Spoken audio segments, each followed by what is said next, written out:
Steve, are you a first-time caller? Second time. Second time, okay. Where are you playing out of, Steve? Today was out of Parks. Parks. Parks 2-5 or 2-5 and the straddle was on. 2-5? Do you know Michael G? I do. Okay. So 2-5 straddle is on. This is a 1K cap game. And how deep are you? What's the effective stack? The villain's the effective stack at 1,400. Oh, you guys are pretty deep. Yeah. So is this a every hand straddle? Yeah, I sat down at the table and the straddle police were there. So, yeah. Okay. Just joined right in. Are you a regular player at Parks in this game at 2-5? I've played there for years and years, so I don't get to play as often as I'd like, but the people who are regulars will usually recognize me. I just wonder, like, how often when you go, like, say you play a couple times a week, how often do you find yourself in a 2-5 game that's always straddle? Is it common? Not all that common? Might be like one out of 3, 1 out of 4. Okay, so sometimes, right? Sometimes. Okay. All right. So 2-5 plus 10, 1,400 effective. Okay, start us off here. I'm on the button with 4 of hearts, 5 of hearts. Okay. Action folds to the cutoff, who's solid. I recognize the person, a solid reg that makes it 35. So cutoff raises to 35. Again, 35 because it's 2-5-10. Okay. Right, and I'm sitting with 4 of hearts, 5 of hearts, perfectly content to see a flop in position if I can, so I call. See, I like a 3-bet here a lot. I like a 3-bet here a lot. I mean, I've talked about this before. It's a 3-blind game, so you're incentivized to drive out the people in the blinds. I have more flat calls on the button in 2-blind games. It's a cutoff open, and your hand just is going to benefit from driving the people out in front. And, obviously you've got immediate fold equity now. I mean, the cutoff, probably has somewhat of a wider range. It's late position. And sometimes it's nice to actually have board coverage with these types of like small cards where you can represent the traditional boards that are good for you and then actually smack a hand that's a little bit raggedy. But I always encourage a lot of 3-betting in 3-blind games. So I would personally 3-bet here very, very often. The more I see the cutoff, over opening, then I'll be more aggressive. But I chose the passive route this time. Okay, so you make the call. I do, and the villain who's in the big blind raises to 100. So the middle blind. Correct. The big blind. So big blind, which is the middle blind. Okay. 3 bets to 100. Okay. And I was in shock because this is a guy I've seen him play before, and he never raises. And you'll see him calling and calling down, limp calling with queens and calling down with a pair, fourth pair on a board. He's very sticky. He very rarely plays aggressively, and I almost fell over when I saw the 3-bet. So it's a very tight range. Yeah, that's what I would expect. Yep. And so the cutoff folds. Okay, well, that's actually good. I mean, that's good for you. So the cutoff folds, and now it's back over to you, and you're in a situation here where if you call, this is a double flat spot. But it sounds to me, even just by the background that you give about this big blind, his 3-betting frequency, that he probably doesn't know what a double flat is. And what I mean by that is that, like, if you're up against somebody that's good and recognizes that you double flat here, they can put you in a lot of pressure where you have to call down, sometimes even fairly light, because you might arrive with a weak top pair and it's like the best possible hand you can have because you didn't 3-bet pre-flop. This is a situation where it's kind of interesting because, like, you want this guy, right, to have aces or kings. And if you go back to, like, very, very simple pre-flop, like old school crush lab poker, 15, 25, 35, which is like, if you're set mining, you need to make 15 times the raise size, suited connectors 25 times the raise size, gap suited connectors 35 times the raise size. And you might even go a little bit large, maybe it's like 20, 30, 40 these days. Can you make 25 times the raise size here? And what I mean by that is that he's raising 65 more. So what, 20 times 65 is 1,300. So you guys are 1,400 deep. So I think you probably are right there where you might be able to take this one for 65 more. You don't really have to worry about domination and stuff like that. I would just want the guy, I would want to feel fairly comfortable here that this guy, that he will stack off with like overpairs. Do you know anything about this guy? Yeah, he's super sticky, like I said. So if he has a hand like you're saying, like aces, kings, anything like that, he's not going away. He can't be bluffed. He's the kind of guy that will literally call you down no matter what if he has a hand. Well, it sounds like that's the scenario that you want. Yeah, so for 1,300 behind, $65, it seemed like a good investment. So you make the call. I do. So now the pot is 247 is what I have. okay. I'm gonna put it up as 245. Yeah. Okay. And the flop comes 2 of spade, 3 of heart, 4 of spades. 2 of spades, 3 of hearts, 4 spades. So you flop top pair and open-ended, right? Yeah. Let me ask you this question though too. Like when a guy has a very, very tight 3-bet range, when you don't see him 3-bet all that much, ace king is still part of a tight 3-bet range. Do you think he can have ace king here? Suited ace king, and then very high pocket pairs is what I had him on. Okay, because he's very well might drive. I mean, guys like this will see bet flops anyways like this, but this is important to note just because your 5 obviously might not be good here if it comes for a 2-pair, if he makes a wheel. Right. On that side. Now, if he's got like pocket kings here or pocket queens, you're probably slightly ahead with 2 cards to come. I mean, you've got 8 open-ended outs, 2 trip outs, that's 10. 3 2-pair outs, that's 13. And if you count like the backdoor hearts, 14, you're probably like 52, 48 or something like that. But what's the point though? If you say there's literally no way he's ever folding like kings or queens when he bets, and then if you were to raise, you can easily make a case that if he bets, you just call and then play it out. Now, if you think that he folds ace king, if he bets and folds ace king, I mean, you're ahead of that though too. So that's kind of my thinking here. So 4-3 deuce, 2 spades and a heart. What does he do here? He checks. Okay. So he'd been very passive even with his pairs. So, I don't assume he's on ace king here, but I do believe if I bet he'll fold ace king and he's going to call with his pairs. That's my guess. You think that he would actually check over pairs here like this? Because a lot of guys won't do that. A lot of guys won't. And this guy, I believed, would. I mean, that's some big assumptions. I mean, I would do a lot of betting here. Your hand needs protection, right? You've got fold. You can get value from ace highs. That's another thing too. You make a value bet with 5-4, you get called by ace king, ace queen, something like that. I wouldn't just check it through. I mean, the only things that, the things that can sometimes happen here is when a guy, and this is actually an interesting one, although I don't know if you're deep enough to do this. You get into situations where guys will now all of a sudden check raise you with overpairs on the flop. They check, you bet, and then they check raise you. And again, a play that you can make, although it takes a really special setup, is to jam it back in their face. Because really the only hand that you're doing badly, you're not even doing all that badly against is like pocket aces. If there's ever a fold equity, I mean, there are certain players I've actually seen that have check raised to find out where they're at, like with pocket queens. And then when you jam on them, they're like, holy shit, like, I don't want to play like this pot for this type of sizing, but I don't know if you guys are deep enough. Like if he checks and like bet 100 and he makes it like 375, I don't know if he's folding. I'm just thinking ahead. I don't even know what happens here. Yeah, well, you're right that I did bet 100. Actually, you nailed it on the head. And had he raised, I probably would have called because like I said, I don't think he'll fold to a shove, but he didn't. He just called. All right. Well, I think he's got a lot of ace highs here and stuff like that. Ace king, ace queen. So hero bets 100, big blind, calls. By the way, too, so I was just thinking about if he had check raised here.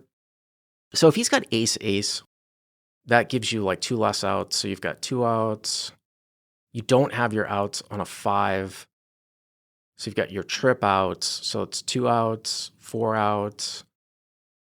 Yeah, you could actually be almost like a 2-to-1 dog against ace. So what I was going to say is that if he check raises here and say you see that he's got like kings or queens, there's no way for you to know what overpair he has. That's the problem. And you're behind aces. But let's just say that you knew he had kings or queens. Like, you're slightly ahead of that. If there's, you could play a massive variance game and just get it in now. If there's any sliver of fold equity, it's a profitable play.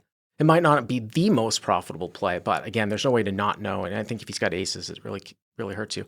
So, all right. So it's 445, right? For the turn? Yeah. Okay. 445 to the turn. Turn rolls off 8 of diamonds. Okay. So that's a brick, right? So it is 4 of spades, 3 of hearts, deuce of spades, front door spades, turns the 8 of diamonds. Okay. And the villain checks. I think I bet again here. Bet like 1/3. Bet 1/3. If he calls again, then take a showdown unimproved.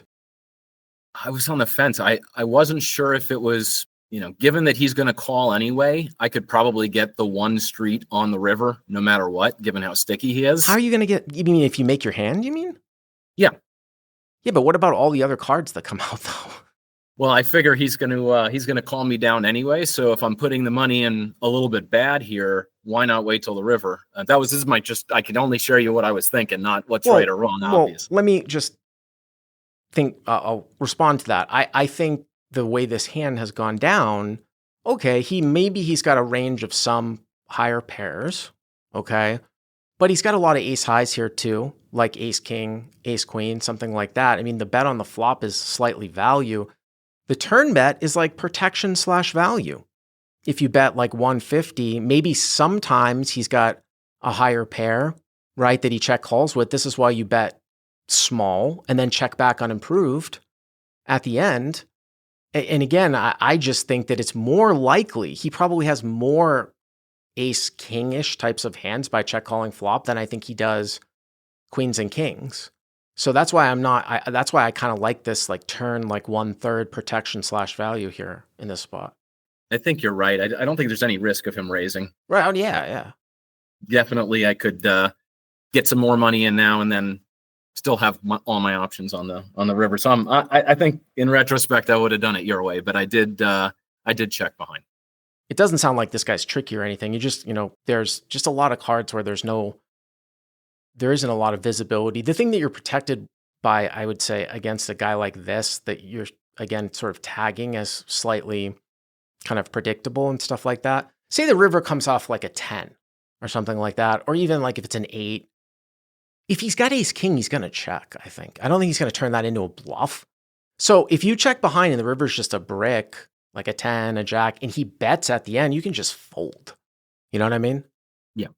So 445. All right. So what's the river? The ace of spades. Oh. On the front door side. On the front door, yeah. You've got 5-4 of hearts. So you make a straight.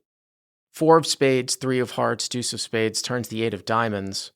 And the river here is the ace of spades. Well, you know what you were saying? And again, I don't know what's going to happen here. You know how you were saying, well, this guy doesn't like to fold, okay? Say he had like ace king here. Isn't he still going to fold to like a big bet, though, a lot, which you don't want? I mean, the flush comes in and it's a 1-liner to a 5, right? Yeah. And I trust him not to fold. Really? With ace king, he's going to call? Wow. Okay. He's sticky. I mean, like, I feel like, again, against somewhat normal competition, if a guy checks to me here at the end, and I think he's got a lot of like ace king, it's probably not going to be a huge sizing for me, unless I think he's going to call down, just because the front door gets there. It's a 1-liner out there to a 5.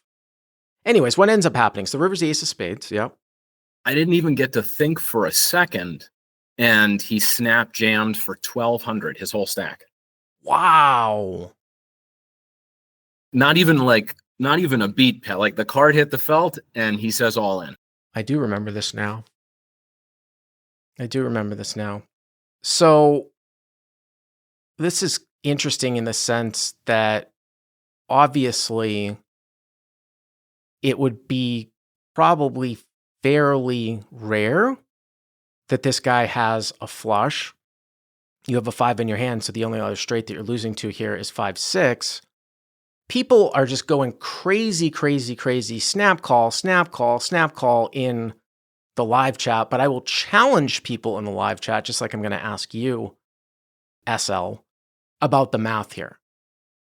So I want to say, first of all, SL, can we make the assumption that he's not bluffing here?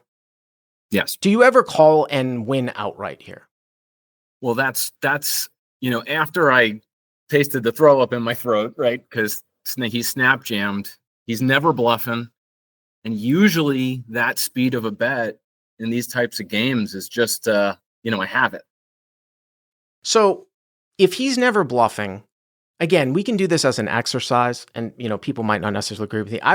If you think he's never bluffing, I also think that, unless the guy can't read the board, he's not doing this with pocket aces, is he? The flush came in and it's a 1-liner to a 5, right? You would think so, but the speed of it, I started to think about it, and I'm going through the whole hand in my head, and after I didn't snap muck, right, I was like, wait a minute, let me think it through. So before we talk about that, first of all, if there's ever a chance that the guy doesn't know what he's doing and it's pocket aces, then we don't even have a discussion. But I want to make sure that people understand the math here, because a lot of people do not come from split pot backgrounds like I do. Let's say that this guy is not bluffing. So if you call here, you're going to chop at best. That is the exercise that I'm trying to do here. Let's imagine that you're either going to lose or chop. My question to you is, what is the math? The pot is 445 and he's betting 1,200. How much are you calling to win how much? Well, I'm calling 12 to win 16. No. Or is it? Go ahead. You are not calling 12 to win 16. I'm glad we went through this. Educate me, Bart. Well, you're calling to chop the pot, right? Right. So can you ever call to chop the pot? To the math on that? I guess I'm calling 12 to win the half of the 400 something that's out there. That's it. You're calling 12. We'll call it 450 to just make it even. You're calling 1,200 to get back 225. Correct. So that is you are basically laying 6 to, was it 1 out of 6? If it's 1 out of 6, you are laying, I think, 5 to 6. It's the opposite. It's the opposite of when getting pot odds. So if you're laying 5 to 6 in this particular spot, you have to be correct 83.3% of the time that you are chopping here, as opposed to losing to a flush. So I wanted to make sure that you understood that you're calling. That is if you are calling to chop. There are certain situations where in high-low games, double board PLO bomb pots, big O, high-low stuff, that you 100% know you're calling to chop because you don't have one side of the pot. Here in Hold'em, it's a little bit different. But are you chopping here, not assuming that you win, but are you chopping here 5 out of 6 times? If you say yes, okay, then it's a call. Now, when you start to bring in these other things where you might win the pot outright, then obviously it changes things. But I just wanted to go over that math there. Yeah, it's pretty disgusting. It is. And that's why sometimes too, when you can figure out when you're in a hand and you're first to act, this is where it actually becomes advantageous in Hold'em when you're first to act. If the board runs out with a 5 straight in it on board, like say it's like 3, 4, 5, 6, 7, is that 5 cards? 3, 4, 5, 6, 7, 8, okay? And it runs out in a way where you know that your opponent doesn't have the top part of the straight just because of the way that the hand went out. You can bet like 500 into like 50 without a straight. And they can't really call. They're calling 500 to win 25. They'd have to be right 95% of the time. You can get into those situations at the end. So big blind snap jams for 1,200. What did you end up doing? Well, like I said, I wanted to snap muck because of the timing and because of who I was playing against. But then I slowed down and thought about it. And I kind of started to go through the whole hand, right? I asked myself, could he ever have 5-6? Well, we don't, based upon what you said, no, right? And I think there's no way he's in there with 5-6, but not 3-betting ever. Also, too, 5-6, like you got to understand like how 5-6 would be played this way though, too. Like a guy 3-betting 5-6, flopping the nuts, and now he's going to jam for 3x pot when the spade comes at the end? It doesn't make any sense. Yeah. Right. So he doesn't have He doesn't have 5-6. And then I asked myself, which flush does he have? Like, if he's snap jamming, what flush does he actually have that he started the hand with, that he 3-bet pre-flop with? Because the ace of spades hit the river. Right. Right. So it would have to be like king, queen of spades or something like that, right? But he's never 3-betting. Oh, okay. Well, I mean, again, those are big assumptions. So, I mean, well, I guess if you know he doesn't have a flush and you know he doesn't have 5-6, then you have to call, right? Because you can't lose. Right. And now all of a sudden he either have aces and he got overly excited. Okay. Well, that's even better. Right. Or at best he has 5s. There's to me, all of a sudden I sat there, I thought it through and I was like, so wait a minute. He's not 3-betting king, queen suited, but he's 3-betting pocket 5s. I didn't expect him to have 5s. Like, I'm sitting there going, I think he has aces. And I think when he saw the ace hit the river. Well, that's great. Then you snap call. That's what you hope for. It sounds to me like you called. I sat there and was like, well, I can't lose and I might actually win. Sounds to me like it might be more of a chance that he doesn't see the board and he's got ace than he has 5-5. Yeah, that's what I thought at the time. So you call. So I was like, holy shit, I can't believe this, but I'm just calling a 3x river bet. And what was the result? He did show 5-5. So you chopped it up. So we chopped it up. Wow. I mean, that's like a really, really bad bet by that guy from up front, because you have spades in your range. Sometimes he's not getting you to fold the 5. I mean, I don't know how much 5-6 you have. You're not going to check back turn, but he's not getting you to fold the 5. So, like, what is he doing? If you're not folding a 5 and you're folding out everything else and you're calling with a flush, the bet is zero, is negative EV.